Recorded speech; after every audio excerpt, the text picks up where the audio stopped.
മക്കളെ, നിങ്ങൾ അരുണാചലിലൂടെ യാത്ര ചെയ്യുമ്പോൾ ഉണ്ടല്ലോ ഒരുപാട് നദികൾ കണ്ടിട്ടുണ്ടാവട്ടെ. ഈ നദികളെല്ലാം ഒഴുകി വന്നത് ചൈനയിൽ നിന്നാണ്.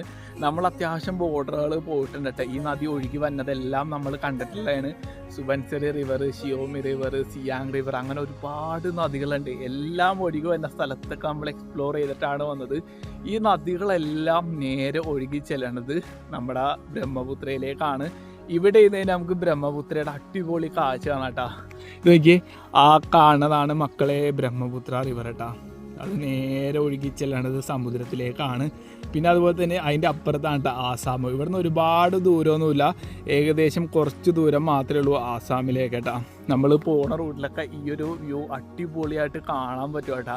വല്ലാത്തൊരു ഭംഗി തന്നെയാണ്. നമ്മൾ ഏകദേശം അരുണാചലിൽ 5 മാസത്തോളം ഏട്ടാ. അതിൻ്റെ ഇടയ്ക്ക് നമ്മൾ ആസാമൊന്നും പോയിട്ടില്ല. അതുപോലെ തന്നെ ബ്രഹ്മപുത്ര കണ്ടിട്ട് ഏകദേശം 5 മാസത്തിന് മേളിലായി. ഇപ്പോഴാണ് നമ്മൾ കാണേട്ടാ, അതും നല്ല ലോങ് വ്യൂ ആയിട്ട്. വല്ലാത്തൊരു ഭംഗി തന്നെയാണ് ഇവിടുന്ന് കാണാൻ വേണ്ടി.